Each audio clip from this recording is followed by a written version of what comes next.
Alright. Hi everyone, welcome back to Talking Armas. Hope your July ended well and you've been keeping safe during these unprecedented times. On today's segment, I'll be doing an unboxing on my first braced pistol. We have here the Right Carbines 9mm Quad Rail pistol. Let's go ahead and get started. Let's begin by pointing out the company didn't spend much time on wowing the customers with a flashy box, which is okay I guess for the environment, but seriously, this looks like a Sharpie on some cardboard. Alright, we can start off with a new chamber lock to add to the collection. We can do a demonstration on this real quick, not going to spend too much time on it. We have our warranty and owner's manual. Always read these to get a better understanding of your firearm. And Jaeger, don't know if I'm pronouncing that right, but it's a Glock 17 magazine made by this company here. Let me open this up and have it laying out while we check out the main attraction. The back was open before I took this little guy home. Had to read the serial numbers out to the FFL guy. Gotta just slip the bag off, and there it is. A neat quad rail pistol, furnished with some nice AR attributes. Let me get these warning tags off and get some better lighting on this spread. Love the foam it came with. I will definitely be using this on my homemade firearm cases. So what we have here is not a carbine and not an SBR, although there are some mistakes you can make if you aren't properly informed on what attachments are allowed on this firearm. It's pretty much just classified as a pistol. Now, as always, you want to make sure your gun is emptied and safe before field stripping. This one is straight from the box, but to not break habit, let's check the chamber anyway. Take the mag out, have your bolt locked back, and finger the chamber for some reassurance. All clear. Now we are going to do a minor field strip, nothing too in-depth like taking off the quad rail and such. We can save that for a deep clean and range update video sometime this month. For now, just need some simple axes to clean out any factory grease before taking this pistol to the range. According to the instructional videos on their website, I have to start by loosening the castle nut here and unscrew it with the receiver end plate following behind. But first, I must have the bolt locked forward. After that is done, twist the brace counterclockwise while holding down the tube securely, or else when this section detaches, it will spring out and go all over the place.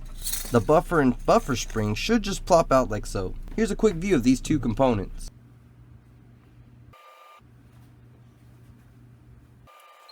Let me go ahead and lay out everything, including the castle nut left here on the brace. There, nice and neat. Next, the bolt handle. You will need to lock the bolt back and twist out the bolt handle screw. Again, remember to have the bolt back in order for the handle to pop off. It won't come off unless the bolt is in this position. Now we could take a gander at the bolt assembly. It has two sections, the bolt assembly, which holds the extractor, firing pin, spring and retainer, and then you have your bolt extension. Simple to take apart and piece back together. We will get into more detail with all these components during a cleaning demonstration, including taking apart the quad rail and barrel assembly. For now, let's just focus on a few of the more obvious features, like the safety switch here. Easy to rotate and is positioned conveniently above the rear portion of the trigger guard. Now, as for the magwell, it is actually built to take on Glock 9mm magazines, but can actually be changed for other caliber sizes. The company even sells one that takes M&P magazines from Smith & Wesson. Anyway, let me go ahead and clean out any grease so it can be ready for the range.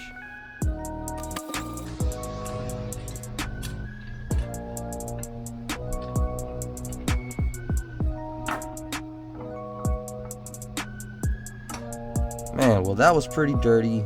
Stay tuned this week because I will be having a video coming up demonstrating all of the attachments I've gotten for this pistol. For now, let's point out a few more interesting features the package came with. The firearm is ambidextrous. Yep, the ejector, bolt handle, and ejector plate can be switched around for left-handed folks. Also got a nice pistol grip, really common design, nothing super special.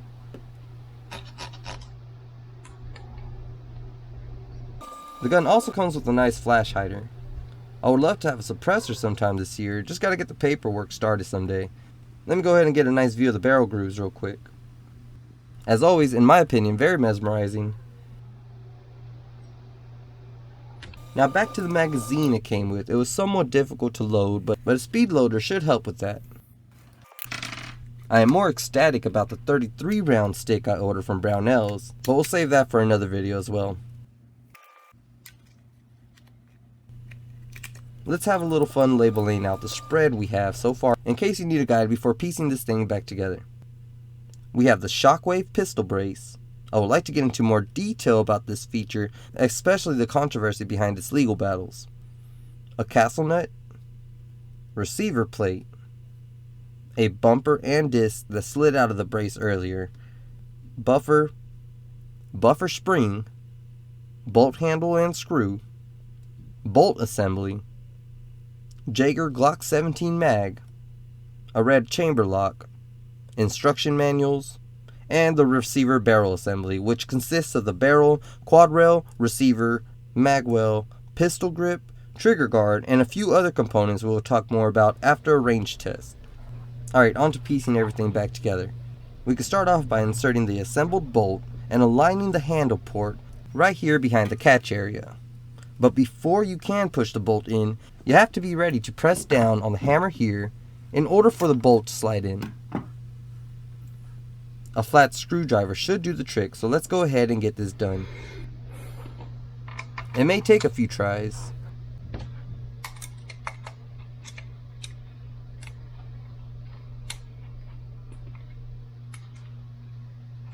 And there. Got that pushed through. Now make sure you have that bolt handle insert aligned right there before the catch and pop in the handle. Let me give y'all a closer look to show you what I mean.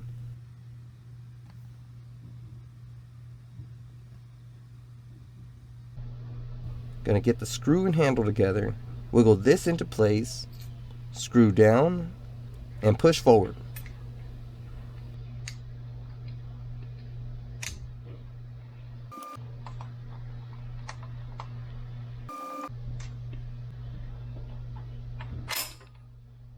Now the next step. I still don't remember how this slipped, but reinsert the bumper and bumper stick, bumper end first, into the buffer tube.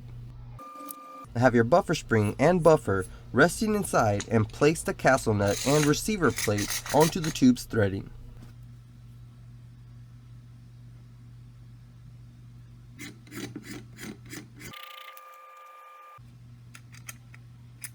Once this is done, we are to press the buffer against the bolt while screwing on the tube to the receiver. Just remember to be sure to have your plate far back to avoid damaging the gun while screwing. Almost forgot to do this, as you can see here, so I had to readjust the brace to avoid such a mishap.